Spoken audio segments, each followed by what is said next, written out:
Hello there, once again, we are tuned in to this fucking retard truck driver. Alright, so, again, I have a lot of content, and I didn't know what to talk about as usual, and obviously I don't plan this shit out, so that's why it's usually a little slow at the start until I finally get into some sort of pattern where I can talk about something. Anyways, so I do want to talk about living off the grid.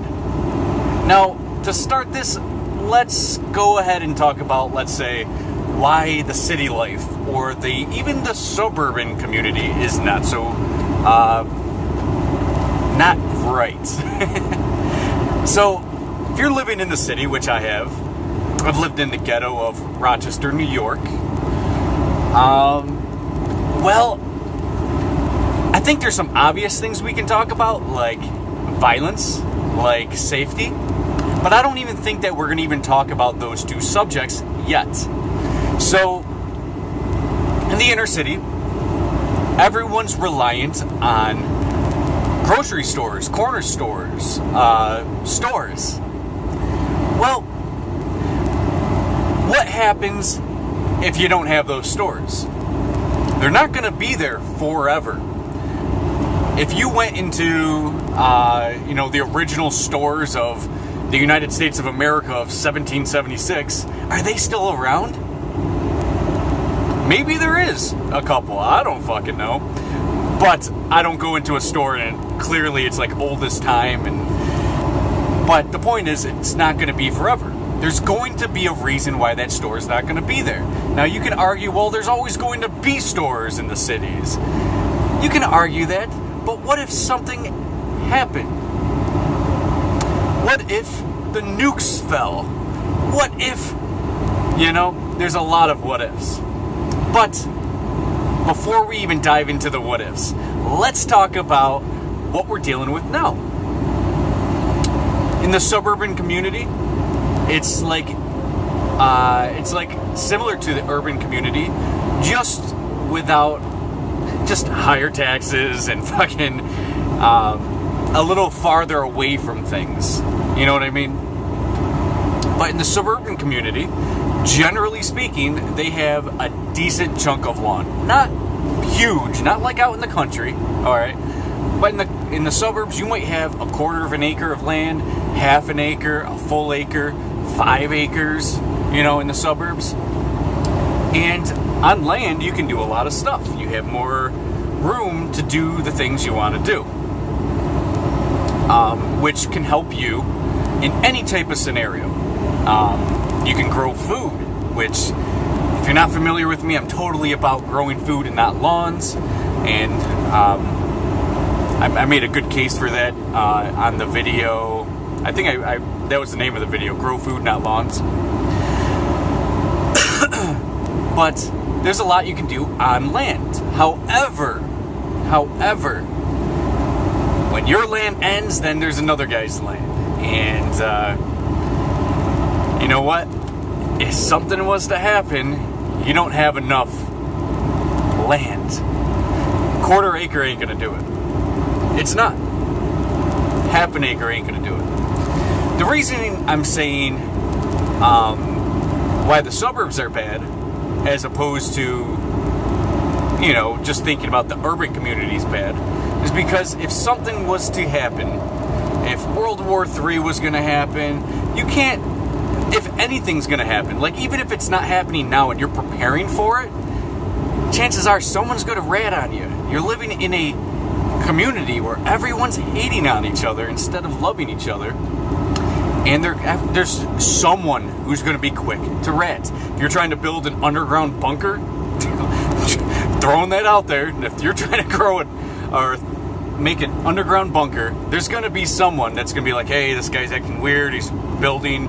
Well, we have an ordinance in this town that you can't build. And, well, if you're out in the country, first off, nobody has to know.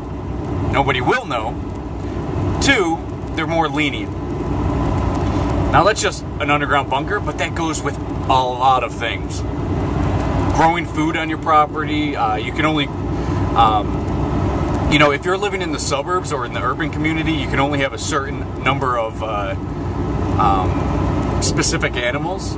So if you're in the suburbs, depending on your town, obviously, or your city, but most of them, you can't have like chickens and chicken coops and stuff. You need a specific amount of land for these chickens. I actually knew a guy that had like 150 pigeons. Yep, you heard that right. 150 pigeons. He couldn't fucking keep them. I think they told him, yeah, you got to go down to like 20 or something. And he had a lot of acres. Well, maybe not a lot, but like 5 acres, let's say. He had enough land to house all these pigeons. And I guess that's his thing. That was his thing, pigeons. He was like, he's from another country, so, originally. But his weirdness, he wasn't able to do what he wanted to do, which was his freedoms.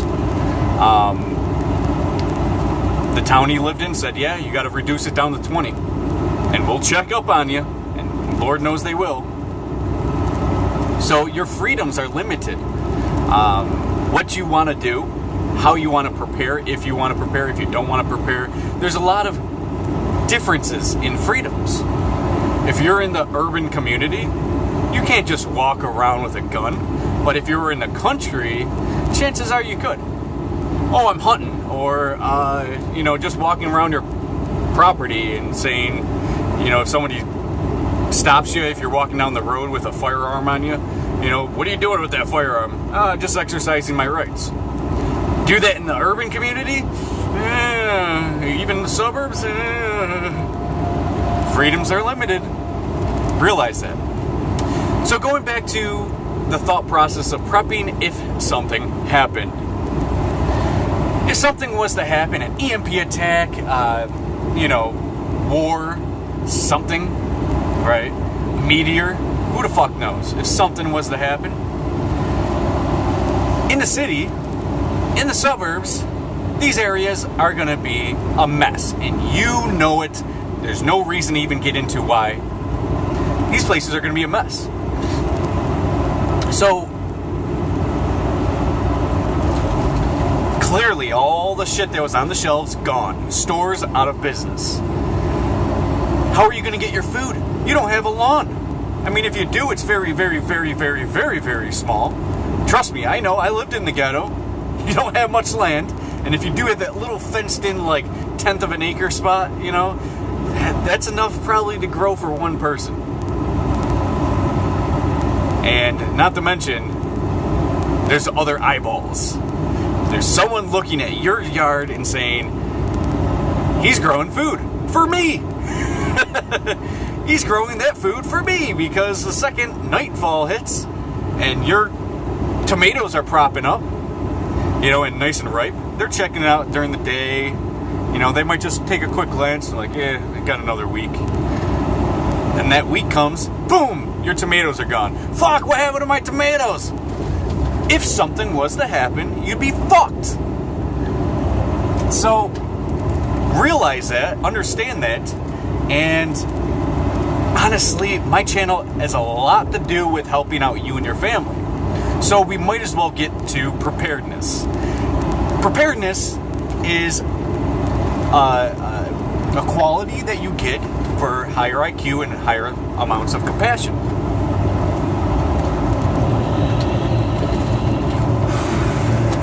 If you do not prepare, if you refuse to prepare, if you're not smart enough to prepare, whatever the case is, why you don't want to prepare, that's on you. If you don't see the evidence and the reasoning for it, then that's on you. But, fucking me. Hold on. I was stopping for the guy a little bit to let him in, but now he's at a complete stop. I hate that shit. I almost went off topic and discussed it. Alright, so what were we talking about? Okay, if you are not preparing, you are set up for failure. Failing to prepare is like preparing to fail. And if you do not prepare, you and your loved ones are at risk if something happens. Now, again, in the suburban community, in the urban community, you already know if something was to happen, You can't just sit in your house with a pistol and hope to fucking God that, you know, it just all blows over and FEMA comes in to rally you guys up and feed you or some shit, right? You can't rely on that. Not to mention, if you're smart enough, you realize you don't want to rely on anybody, especially groups, because groups that don't know who you are don't care about you as much as you care about you. My idea to prepare is to get the fuck out of the urban community, out of the suburban community, out. You don't want to have a neighbor, that kind of out. But my friends are all back in, you know, no. You can always take a 20-minute drive to go see your friends. Go 20 minutes out of the cities. Now, that's not even enough in my eyes. My goal is to be at least 45 minutes outside of any major city. Now, there's a reason why I'm saying this. It's not just that you're going to have a tougher time. It's you're going to be out of food. It's not a tougher time. You're not going to be... And then a lot of these people are going to migrate out into the countryside, into the mountains, the hills, the plains, you know, to find food, to find something. The farms are going to be raided, clearly, and this isn't going to be done in any organized, decent fashion. As much as you might think it, it's not going to be organized, it's not going to be decent. There's going to be farmers with guns trying to defend their shit while you know, you and a few people are going out there to steal their shit, and then there's more zombies. These are the zombies. If I start using that term zombies, these are the zombies, the ones who didn't prepare, the ones who are not intelligent, that should have had brains but now need brains. If you're a zombie out there, you know, there's other zombies that are going to kill you in order to go after that farmer. When you run out of food, out of the stores, out of the farms, then what? Then what's next? If you don't have a food supply and food on the way, you're behind the curve. Now, the reason I'm bringing this up, and I'm sure you've heard other people bring it up on preparedness type content, but I got to put in my 2 cents because this is really crucial in terms of your family. If you don't care about yourself, that's one thing, right? But if you don't care about your loved ones, that doesn't even make sense. You got to care about your loved ones, right? They're loved by you. And if little Johnny is 8 years old and, you know, his sister, your boy and girl are out there of really young age, and you're the man, you're supposed to protect them, how would you feel not having a firearm, not knowing how to defend yourself, not knowing how to defend your family, not setting up a plan B, not having food on storage, so when little Johnny's, my tummy hurt, I'm hungry, and your wife's sitting there like, dude, you're not a real man. Shit, you're just a zombie. Is it that point that's going to hit you? Now, of course, nobody wants to think like that. Nobody wants to think they are the zombie, right? But let me tell you, I'm a truck driver, right? I am preparing now. Right now, so when I have my land and I have my modular home, I'm going to be out in the middle of nowhere, and I'm going to have tons of food growing.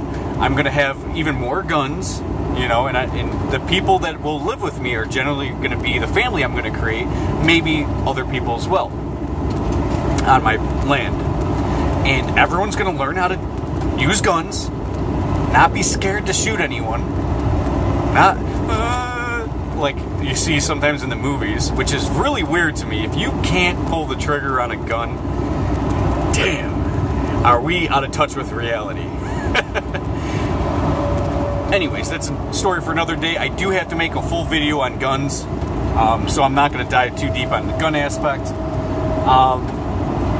So defend yourself. Have a food supply. Make sure your water is fresh. If you have to, create water containment. Now, I know it's illegal in most places, right? In the United States, it's illegal to contain water, to collect rainwater, right? It's illegal. But I think that's going to be essential regardless. Even if you're not even practicing it now, if something was to happen, you want that. You want water on your property, whether it's a well, whether it's a pond, whether it's a stream like a creek running through your property. You want that. You want to be out in the country. You don't want to be out in the city. Because A, that water's all polluted. You know how how your water gets to your kitchen sink and your toilet bowl and shit? All that water is just reused water. Sorry to... Yeah, you shat in that toilet, flushes, goes down, and they heat up the water, they add chemicals to it, and then shove it right back in. Pretty much it. So, yeah, you're brushing your teeth with the water you shat in. It might not be your shit, it could be someone else's shit, it could be a conglomerate of your whole town or city's shit. So, get where the water's fresh. Me personally, I want to live out in the mountains. Whether it's in Tennessee, because I think Tennessee is the most beautiful state. Tennessee might have some really nice waters, and of course, mountain water is always the freshest. And I want to live out in the mountains. I think that's a great area to... First off, if you're in the mountains, it's a lot easier to defend than to get ambushed in the mountains. Because depending on where you are, you're generally going to be on the high ground because people got to climb that mountain to get to you. Generally, unless they, there's many variables. But generally speaking, you have the high ground. You can set your house up where you should. You should set up your property how it's the most convenient for you if something was to happen. Also, you need a bug out bag. Me? All I have is my garbage bag, but it's packed with my bug out gear. If I'm a truck driver, I'm prepared in my mind for something to happen. If all of a sudden we all come to a complete stop on a highway, I'm prepared. I don't have food. That's something I gotta get into because sometimes I'll be, away from food for a few days out on the road and I can't get to food and I'll eat whatever food I have and now that's all gone. So I'm not prepared on food, but I'm prepared to start walking and defend myself. I mean, right away. If I came to a complete stop over here and something's happening, whether it's soldiers or it's a bomb just went off or an EMP attack and we're all at a complete stop here and we can't move and do anything, I got my hunting knife, my gun, everything. Maybe not my gun, but I have everything. And the point is that I'm trying to get at is that I'm somewhat prepared. Not the most prepared, and I'm building my life to be prepared, to take care of my family and to prosper. Check out my 10 years to retirement video. I always try to say that's the video you should watch if you want to know a little bit more about my plans. But this ties into my plans. I want to prepare. I want food. I want so much food. I want fruit trees. There's so much I want to do with my land. I want to be tax free. Let's say you prepared and you went off grid. You don't have an electricity bill. You don't have a water bill. You don't have high taxes because chances are you're going to be on a modular home or something that's tax-free.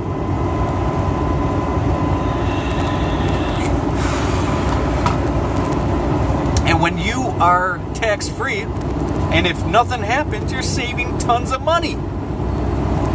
That's why my 10 years to retirement video, the first 4 years of or 4 to 5 years, is making sure everything's in place where I don't have to make any more big purchases anymore. I don't have to make any more big purchases. I'm going to be halfway retired by about 5 years, 4 years, 4.5, 5 years. I'm going to go, 6 months out, 6 months home. What is this guy doing? Oh God, it's one of these things. I hate being sandwiched in between two trucks. Alright. Living off-grid is beneficial on so many terms. I just explained to you you're saving a hell of a lot of money. And if you buy a modular home, straight off, first off, you don't have to pay mortgage for the next 30 plus years. You don't have to be paying any your property taxes will not go up. And you can move your house at any given time. If you don't like where you were living, where you picked, we put the fucking modular home back on a flatbed truck and we take it to where you want it. And it's not as expensive as you think. It's expensive, but not as expensive as you think, probably.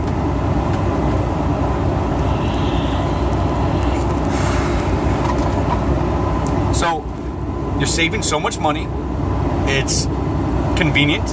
If something was to happen, like shit hits the fan, you're safer. You can prepare a lot better. You can have better access to clean water without chlorine and fluoride and heavy metals and all that other shit. Viruses or whatever estrogen amounts that they want to put in your water. So you're going to be free of that. And what happens when the stores are closed and you're out of running water and your electricity goes out and you're in the middle of the city? Whoop, you were on grid, but they turned the grid off. You're fucked. You're fucked. Your kids are gonna die. It's fucking serious. Now you can, again, well, the government wouldn't let it happen to us. They would protect us. They would get FEMA down here and bring some food and water. Yeah? Yeah? And you want to elect Hillary as president? First off, look at Haiti. The Clintons have received hundreds of millions of dollars to put food and shit into Haiti. They haven't even done shit. They stole all that money. They don't give a fuck about Haiti. They raise all this money for themselves. They don't give a fuck. They want you to think that they do, but they don't. Look at the Boston bombing. Boston bombing happened, and then they went door-to-door gun confiscations. Look at Hurricane Katrina. How much help do you think happened there by the government? How much help? Little to none. They just went door-to-door and made sure that people didn't have guns. It was like practices for martial law. And if something big was going to happen, and something big does happen, don't exclude the thought of a possibility of martial law. Everyone's going to be your enemy. Look at like The Walking Dead. I've seen like the first 4 seasons of The Walking Dead. I don't watch that shit anymore, but if you just look at that for an example, zombies come in, chaos, nobody's on the same side. And when you do find someone on the same side, it's very rare, and chances are you're gonna die. And that's just zombies. These are zombies with brains that we're gonna have to deal with, at least semi-conscious beings, other than zombies, which are completely just give me this, and you can lure them and control them a little easier. No, these are gonna be people like you and me. You want to work with these guys? They're fucking zombies. They are zombies. They are brain dead, not gonna prep, and stuck in the loophole of everyone starving, and no one's gonna help them. Now I say this like something is gonna happen. Something is gonna happen. It might be tomorrow. It might be 200 years from now. It might be even longer. It might be in an hour. Something is gonna happen. The fact that people might think it isn't gonna happen is retarded. Pretty much every country on this planet has had some sort of huge problem. To think that it's not going to happen to us is literally ignorant. That is the exact definition, unless you actually know it and not believe it. Like, you know it's got to happen, but you're like, I'll pretend it's not. You know, that's the definition of stupid. Prepare. Off-grid is the key. You're not going to have nosy neighbors waiting for you to, shit hits the fan. That you're growing up your tomatoes after a few months, and you're finally like, oh, we get to eat. I'm so hungry. And then your neighbor steals it. Best believe they're going to be watching your shit like a hawk. Not to mention, they'll probably wait until you're not home for 1 minute, run up in your house and steal everything you fucking got. And that's not even just your nosy neighbors. That's people just going door to door. You don't want to be in that environment. You want to be somewhere where it's more easily to be protected. You want an area where if these people want to get to you, they got to travel miles and then go through windy roads and, go through the mountains and dodge some bears and cougars and fucking mountain lions to get to you. You want that shit. You don't want fucking living in the mayhem.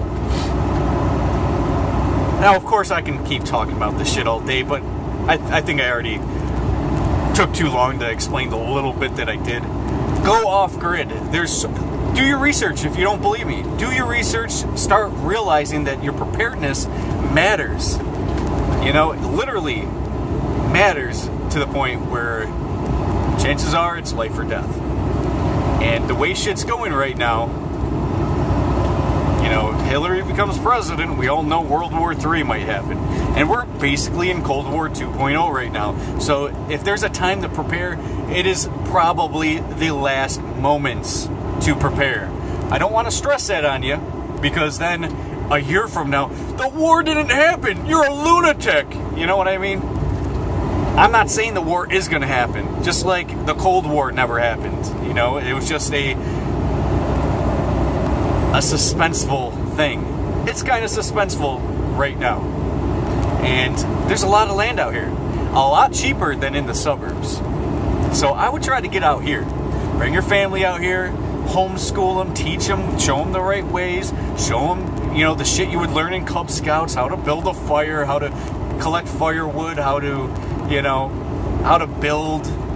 Teach your kid these things. And if you don't know these things, I would suggest, learning survival. You need some survivalist tools, knowledge, understanding, and learn how to prep. And learn what you're going to need. Do me a favor, practice these. Don't just say, oh, I know, I saw a video. Practice these. Put them into fucking effect. Tell me, and then see, basically what works, what doesn't work, how tough it actually is to survive. Get a tent, have 1 day's worth of food, and plan on being out in the camping for 5 or 6 days, or a week. But bring 1 day's worth of food with you. Tell me how long you last. Tell me what berries you picked, and knew what food's edible, what plants weren't. Put these into practice. Ultimately, off-grid is the way to go, because it takes everything into account that this world is pretty cool right now and stable, and keeping it stable through a catastrophe out in the middle of the country, off-grid. Could be a catastrophe, you still have power. You have solar panels, you're off-grid, you have solar panels or wind turbine or whatever the fuck. You got windmills going or whatever, it doesn't even matter. But I'm telling you, look this stuff up. Don't take my word for it. Don't just be like, oh, that sounds pretty cool. I guess that is an option. Next video, and forget all about preparedness. Forget all about possibilities, right? How big I am on possibilities. Alright, I'm rambling, dude. This isn't a rant. This isn't giving you more and more and more knowledge. I'm just rambling. So I'm sorry, guys. I'm going to stop there. You guys have the good rest of your day, and happiness and longevity, and stay safe and be peaceful and loving. See you.